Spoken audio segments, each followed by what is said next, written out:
Before I start, and we're going to talk about quality and products with this last discussion that we're going to do.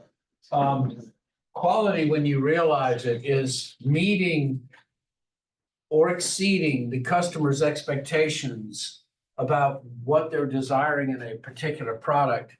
And one of the keys, of course, with expectations is understanding exactly what it sounds like. What do customers expect? So I kind of wanted to show you this because this also goes around in design and quality as well. And we have vehicles in which was considered good design and bad design. And I think you can kind of guess where the good design is on that side. Does anybody have any, might be a little bit to ask for, but can anyone see some commonality here? Not, well, kind of this way. There's a common theme in here, actually. With this top group and the bottom group. Kind of hard to really give you an idea, but the top two were made by the exact same manufacturers. And the bottom was made by the exact same manufacturer. So Ford created the Ford Mustang, still alive today, returning to its muscle car roots. Good. This is the Ford Edsel.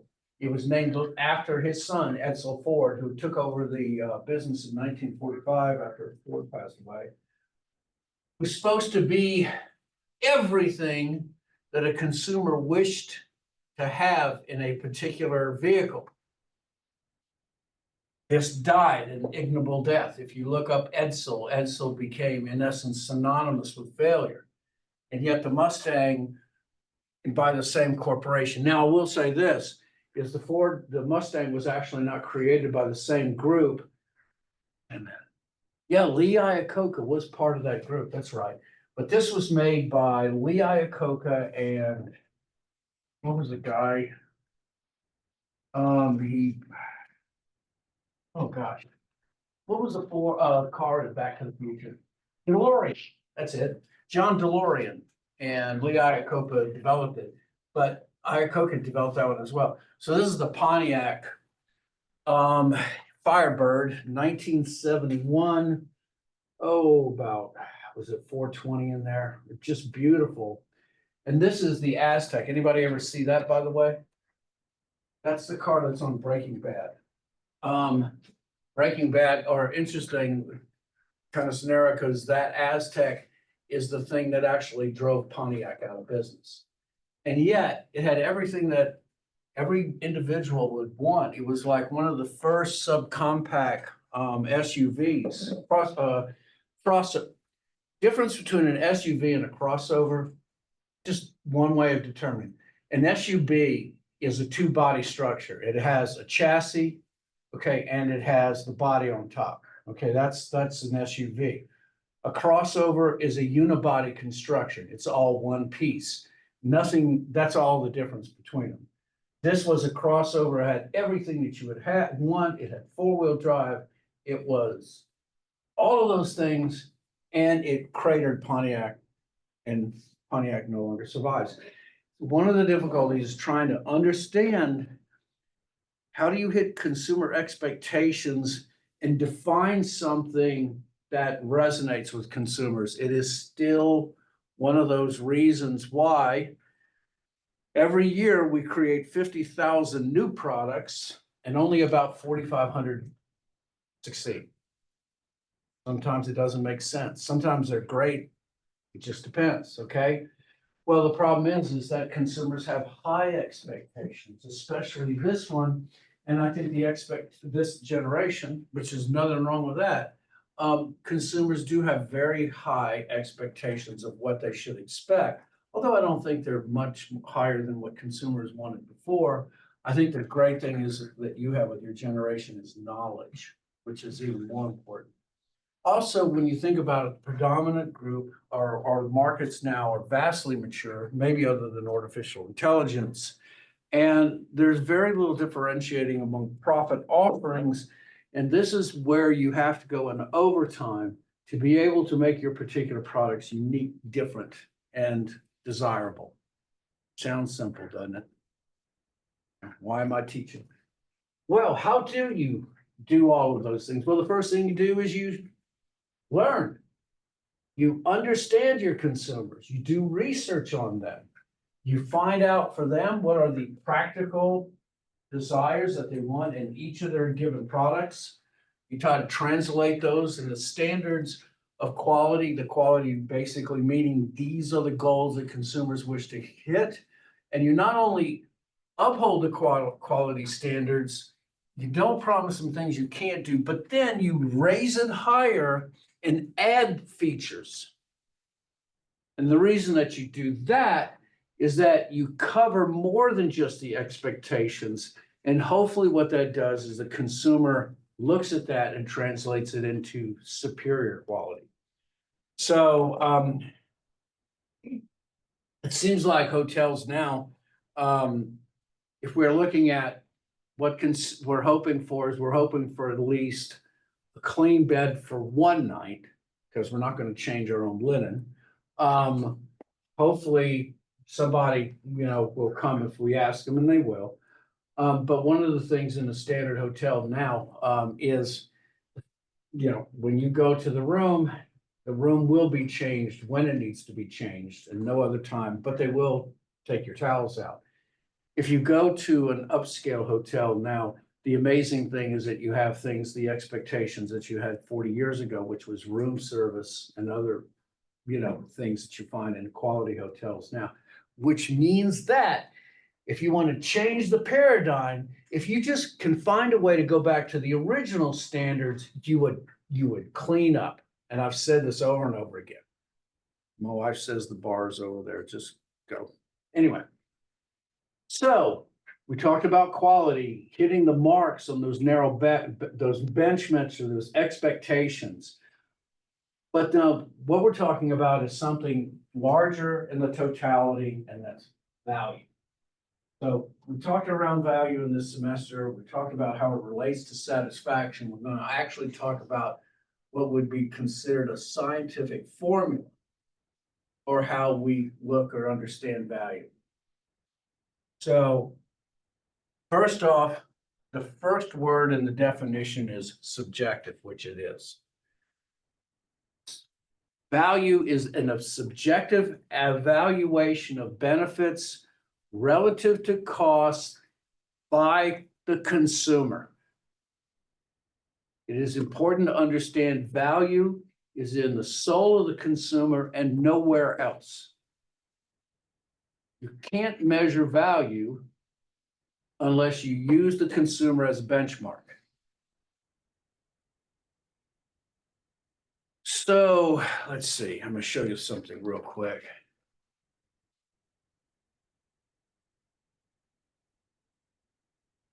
Utility theory, yeah.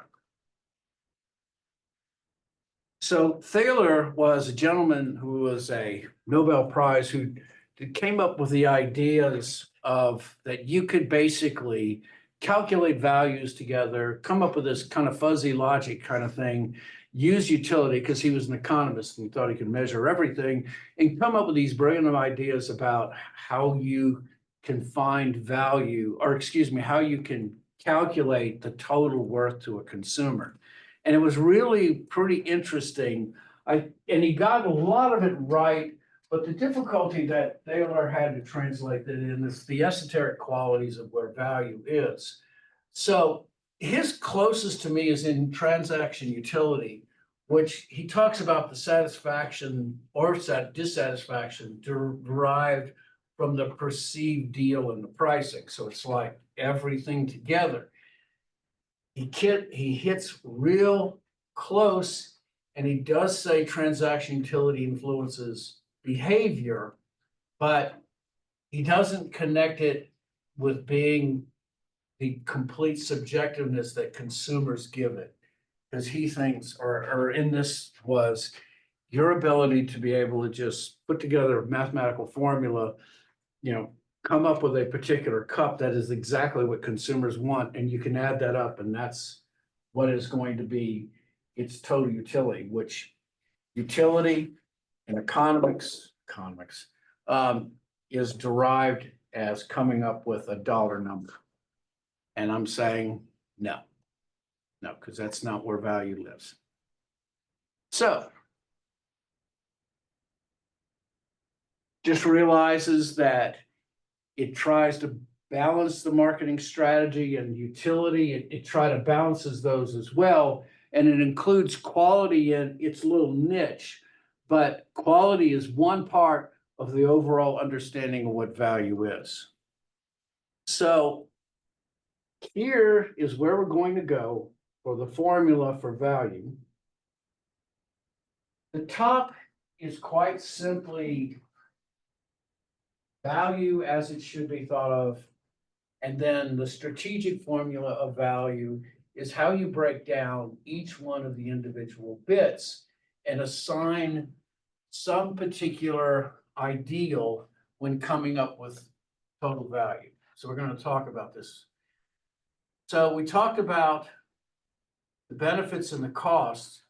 Benefits in this discussion of value breaks down to the three things that we talked about with the product itself: the core, the supplemental, and the experiential. But of course, there are costs that are not just monetary, but non-monetary, and they have to be understood when we're talking about value as well. Value is simply what you receive versus or over what you give up. It's as simple as that.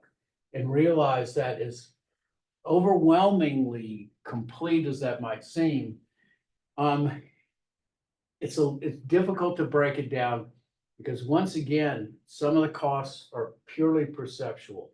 And of course, how do you come up with the total dollar value of something that's priceless? But this hopefully does it. And so this is the simple formula for understanding it. And this is the breakdown to where we can look at each of the individual components that make it up.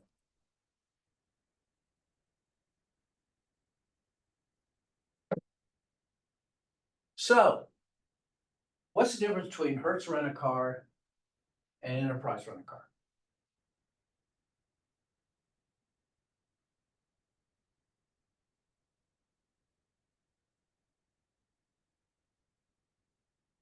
I'll help you with that one. So they're both rent-a-cars, exactly that. They pretty much have the same fleets. They do the same business.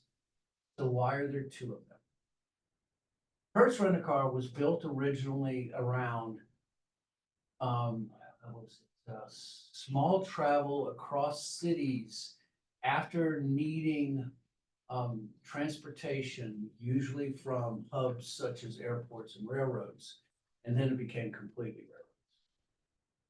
Around Hertz came around, Avis came around, Dollar came around, and Enterprise. And what was Enterprise doing? Well, Enterprise had the exact same idea, providing rental of vehicles. But there was one section of this little value formula that they thought that never was touched, that they could basically deal with. So one thing, enterprises are in the suburbs.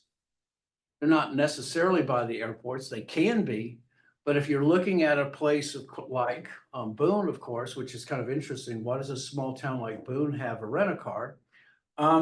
It comes down to another particular reason. Enterprise saw that there was an opening for a rental cars for individuals who need their cars beyond 2 or 3 days. Now, what individuals need their cars around 4 or 5, 6, 7, 2 weeks? Why would individuals need that? Well, the answer comes down to two. One, to use them for trips that happen to be vacations, which consumers don't necessarily want to drive their cars long distances. And the other is when the regular car is in repair. It wasn't surprising that Enterprise started in the suburbs. They also started at dealerships, and that is because that market segment was not being realized. They created a much greater value than they would have if they would have been somewhere else And that's why enterprise is even in a small town like ourselves. Because for them, the supplemental and experiential were ultimately what created the value. It is this combinations of how we drive value perceptions ultimately that determine success or failure. The monetary costs are not just the transactional ones, how much it immediately costs, but this is something I'm not sure you do. This is something my dad hammered into me over and over, and I never got it until I got into my 60s, was you have to consider that a vehicle has a lifespan and that you've got to pay into it no matter what. And this is what this additional cost in the life of a product is. And so one of the things that when you value vehicles now, you don't just value its purchase, its resale value, but you look at the transaction costs all the way during the life cycle to see where ultimately your success is. And that's why Toyota and Honda rule the world. Quite simple. Toyota sells 16.8 million vehicles a year. Honda, I think, is 14.2. They do it because they last and they last and they last. And then finally, we have to reconsider non-monetary costs. They're usually ignored, but we have to look at the time, effort, and risk that goes into doing or securing the purchase.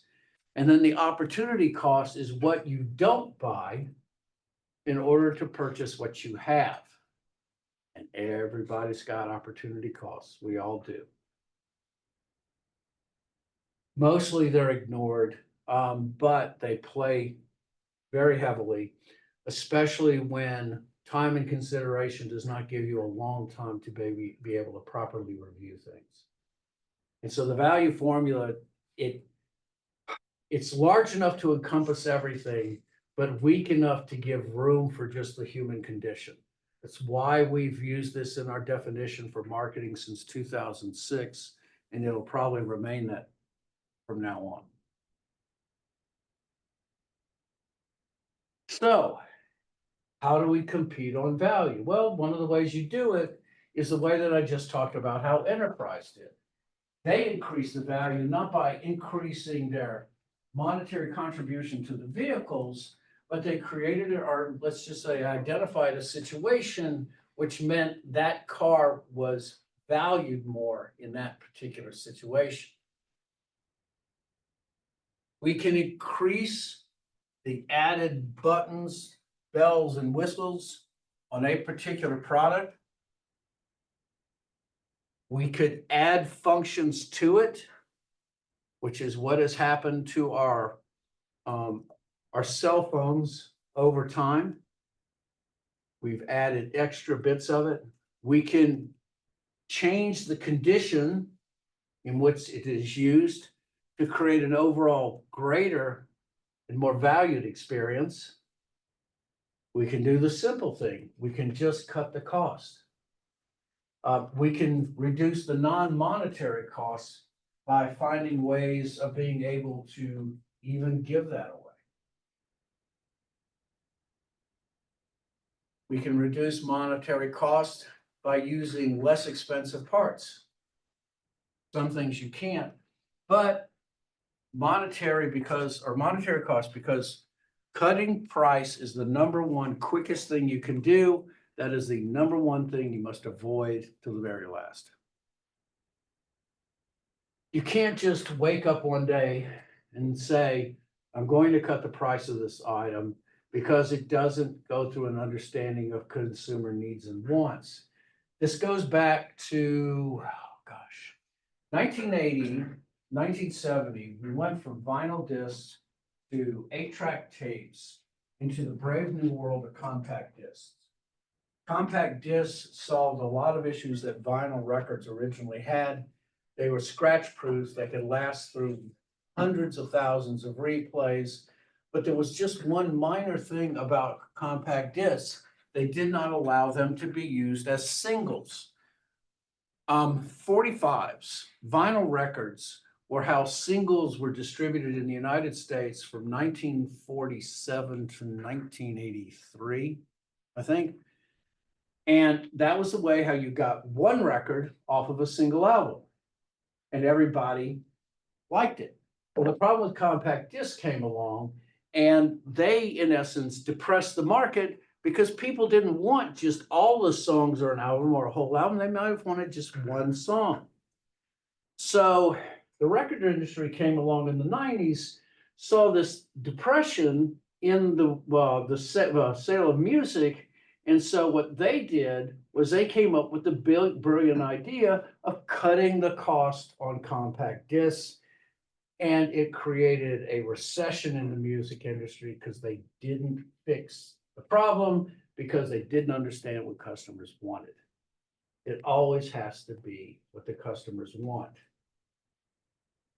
And if we understand how consumers define value, because I might play through an entire album if it's Madman Across the Water, because there's not a lot of albums that I love every song, but because I have my own mixes and everybody does, if you understand that, you can try to understand how to deliver value to consumers.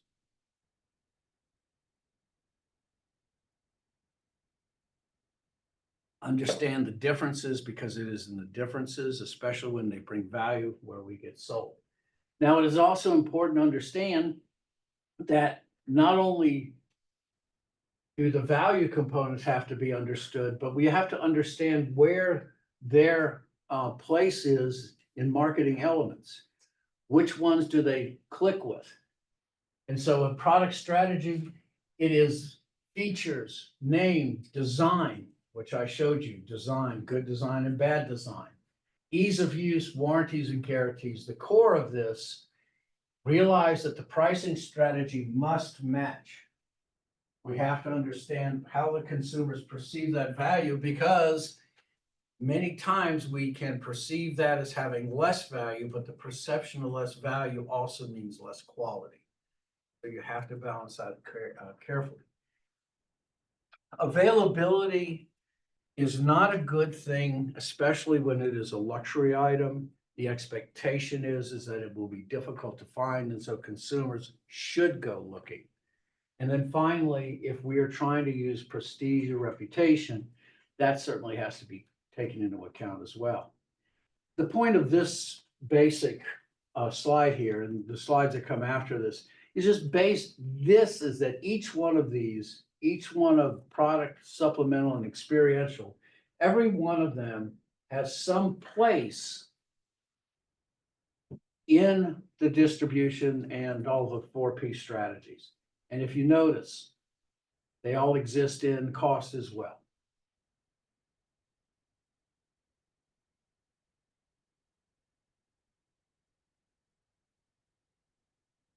Now, having said that, knowing that we have to match how consumers perceive our product and provide them with some desired goal, or I should say conclusion, this is the range of where we hit. And so the ideal expectations is that it satisfies every possible permutation or value that you can expect. This is usually something that is when you have a high involvement purchase where you're going to be spending a great deal understanding the product. And you're wanting to get nothing but the particular very best. Normative expectations, the word normative means should. Normative expectations are what should be considered the absolute for all qualities within a particular good. And so when it says as expensive as this MP3 player is, these are the things that it should do. In it, you can even read it. It should hold a lot of music and come with several included accessories. Those are the things it should have. If I were to say, you're going to get a new cell phone today, you would have normative expectations, minimums that you would expect to see in the whatever particular phone you would be given.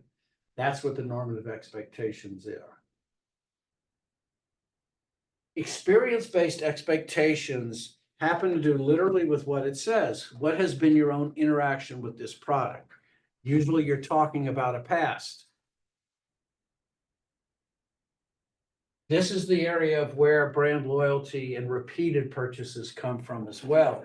I was extremely loyal to, excuse me. I'm going blank. LQ?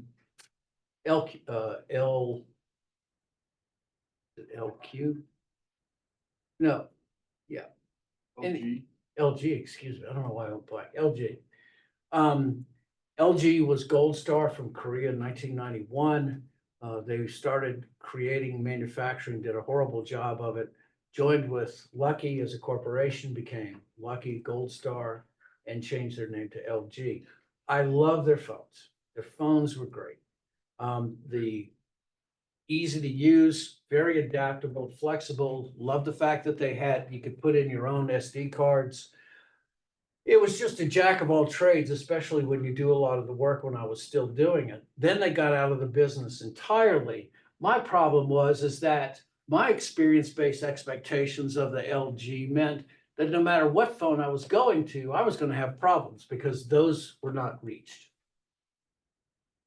And so many times your experience-based expectations, especially when it leads to another, are not met. And that is why experience-based expectations can be extremely powerful. And then the minimum tolerable expectations are what we hope for when we grab when we grab a cable at the convenience at the lot when we're getting gas. We just hope that it lasts until the trip's over with. Okay. And so the range of toleration all comes down to your involvement in the decision itself as much as anything. You know, as we move down the line, you know, certainly normative expectations are ones that are standards. Ideal is when you're into performance quality that's above and beyond.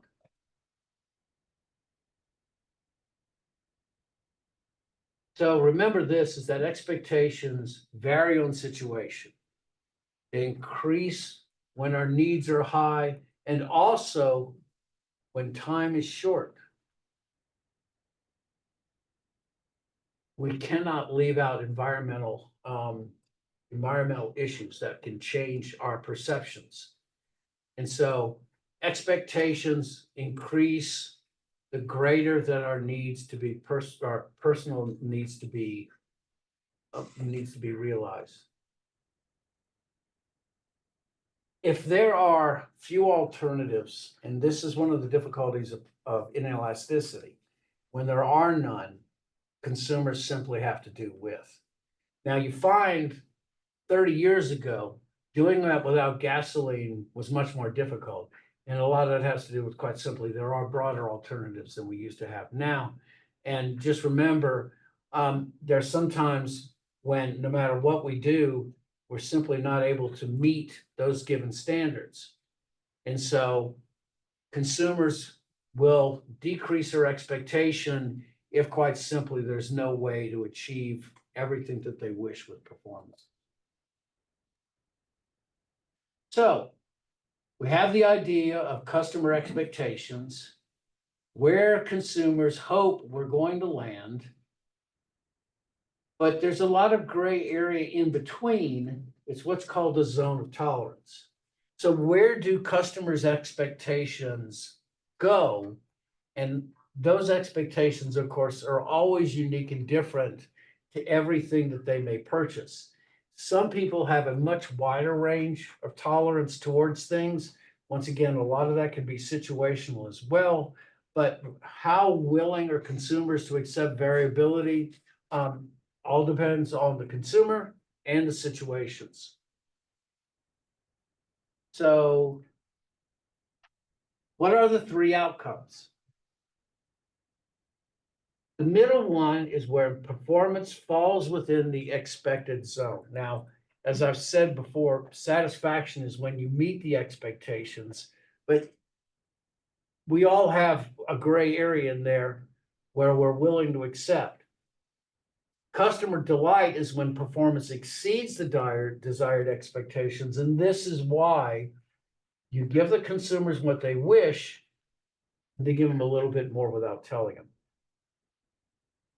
And then finally, dissatisfaction is when it falls below adequate expectations. And as I said before, dissatisfaction is not the unidirectional line of satisfaction. Satisfaction is just satisfied. I completed the test. That's what it means, okay? I completed the test. Satisfaction also might be a particular grade, but delight is when you exceed your own expectations, and dissatisfaction is when you fall below. And just like satisfaction is on a test, dissatisfaction is a call to action. It is a failure to be able to be delivered the performance that you wish, which I usually go do one of these, at least one of my classes. It is important for you to complain when you do not get what you wish or what they say you should. Now, don't rhymes with which, okay? That's not what you do, all right? People are human beings. They deserve to be treated right. And you'd be shocked and surprised how willing managers are to try to find ways of compensating you for satisfaction if you just approach it in a proper way. There is nothing wrong with, if you don't tell them, they can never improve. And 68% of customers walk away from favored vendors and never come back without ever telling why. And so do your marketing effort and tell them why. So I was in Milwaukee on a Sunday night, and I was flying out to go to Dallas, and I ordered Papa John's because that was my favorite then. And it was like an hour getting to the hotel, and the cheese has gotten hard. And I was in a fair enough mood. I went online and, I put in my, where it came from and my ticket number. And I said, it wasn't particularly good today, and I'm usually enjoying this. Monday morning, I was on there Sunday night. I got a call from the manager. And he said, I'm sorry, we were short staffed. What can I do to help? And I said, $20 gift card would be nice. And there was a gift card at my box in Louisiana before I got home, when I got home. So do I ever fail to tell that story? No, I let everybody know. Good for them. So this is how you picture the zone of tolerance if you're kind of wondering what it looks like, okay? So we have one product, who knows what it is. They have adequate expectations. It's the minimum thing. I'm going to get ice cream. I sure hope it isn't congealed mess when I'm reaching into this cooler here. I hope it's, hasn't been warmed up. So you're hoping it's not that. So adequate is just, well, I hope it doesn't have that, jibby taste. The desired expectation, it's going to be pretty good. Holy cow, I pulled it out and I got the best thing I've ever tasted. That is what customer delight is. Customer satisfaction is when it hits that medium area, gets right into the zone of tolerance. The performance happens, everybody is satisfied, and you walk away with at least having your expectations fulfilled. And then dissatisfaction, as I said, is when it falls out of that line. It is below it no matter what it is. Now, it is interesting if you're in a very subjective way, if you look at this, marketing performance could be the same thing, but dissatisfaction is all built upon what your expectation is. And if your expectation is higher, it doesn't matter. This consumer may be satisfied and this consumer would not with the same item. Well, having said that, as hard as it is to do all of these things, it's important to understand quite simply is You're not going to be able to hit everything because consumers' expectations can be unrealistic. But they're usually not. But they can be, okay? What you're hoping to do is you're trying to delight customers, finding a way to push that up. And if this sounds strange, not make it an everyday occurrence. Why? Why do you not want customers to be delighted every day?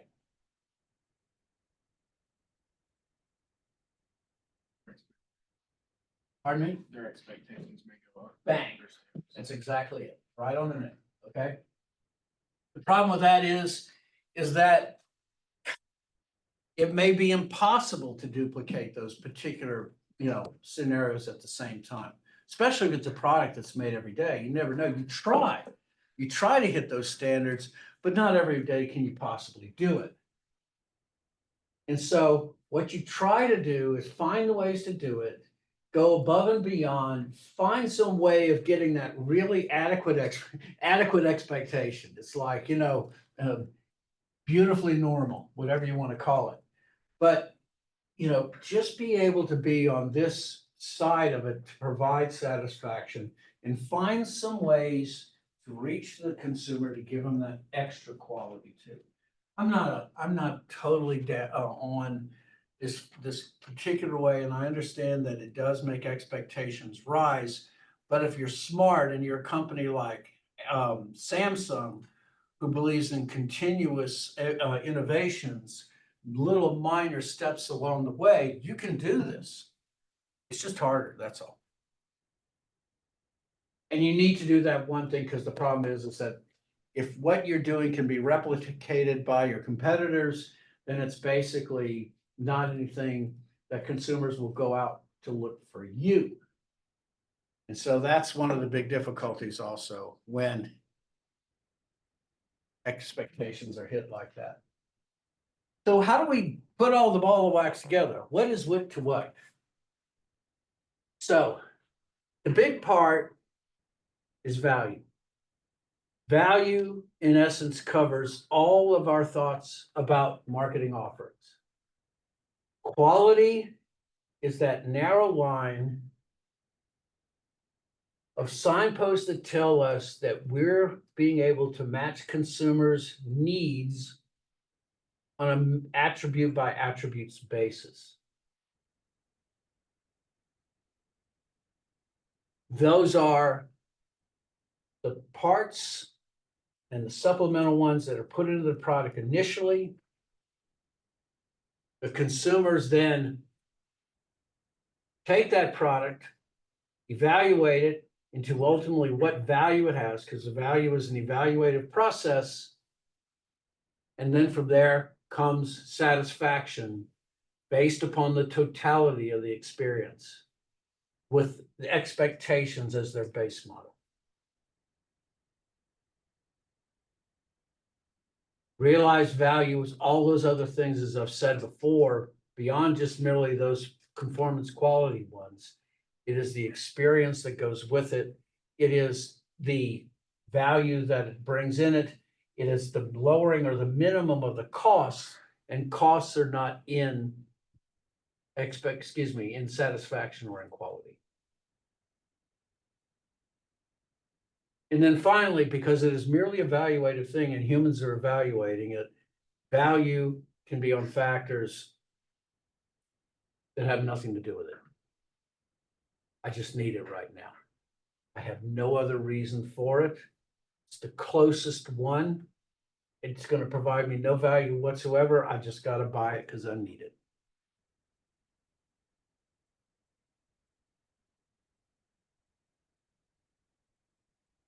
So the last thing we want to be able to do is find out why consumers want our things and why they don't. What happened? The biggest problems with the Aztec, which was a brilliant vehicle, was it really looked bad. I mean, there's no other way to look, to see it. Go look at, Breaking Bad. It's funny, Breaking Bad.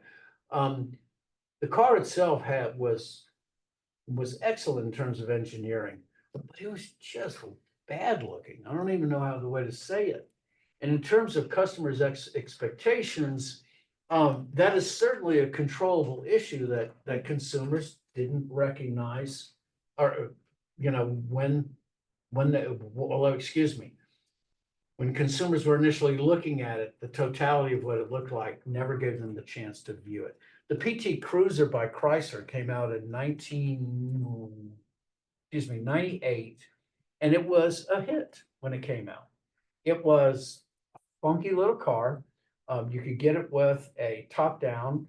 You could get it with automatic, with standard transmission, and it was a reasonable car. Then Chrysler decided, well, what they wanted to do is hit a particular price point. They wanted to reduce the price of the car by about $3,000 to get more people to buy it. And they did it the worst way that you could, taking away things. You actually had a hand cranked windows. I mean, what a stupid thing to do. Anyway, not understanding customer expectations is one of the easiest or most difficult things to miss. You should get that right, and yet a lot of companies don't need. Well, having said that, how else are you going to correct yourself but making it easy for customers to complain? You want to be able to have customers that are in relationship programs that are getting bonuses because they generally are more honest when they see failures. It doesn't even, you don't even need the last line, because satisfaction measurement, you have to be able to constantly always poll your consumers to know whether or not you're succeeding or failing. The last thing I want to talk about in terms of how do we measure overall success with consumers is really one. I mean, all these others are used, but lifetime value of the customer is the number one that we use in marketing. Lifetime value of the customer can be very complex formulas, and you can find those in any marketing book. But let me just make it easier. Lifetime value of the customer is literally what it says. What value do consumers have to it in their total lifespan? This means not only whether I purchase one vehicle, but if I purchase the same model of vehicle 15 different times. When we translate lifetime value to the customer into what it brings to the consumer gets to be thought of as a lifetime value to the company. One of the keys to lifetime value of a customer is that it looks at his customer as an asset. No different than any other goodwill that it has. Remember, we started this very discussion with, in marketing myopia, saying that the purpose of a business is to buy customers. We want to be able to give them products again and again that satisfy them, so the consumers will come to us again and again and again. And this is also where relationship marketing comes in. You calculate it actually as a total value of how much the consumer is going to spend for your products. You know what is the lifetime value for a customer to Taco Bell? The total lifetime that a Taco Bell customer will spend. $14,000. That's a lot of tacos. But think about it this way, and this is the last thing, and we're finished here. Lifetime value has allowed us to translate our customers once again from being discrete individual transitions to perpetual modes of income. So our job as marketers is to buy customers. Way we buy customers is we provide them value, either through goods, services, or experiences in one way or another. We try to satisfy consumers so they come to us again and again. And that is it for chapter 10. We are done. Thursday, we will have our first cases. Everyone, a request to come. If the groups would email me, at least to know which order. And also, please, if you have your slides ready the day before, please send them to me, okay? All right. Been good, folks. Go have a good day.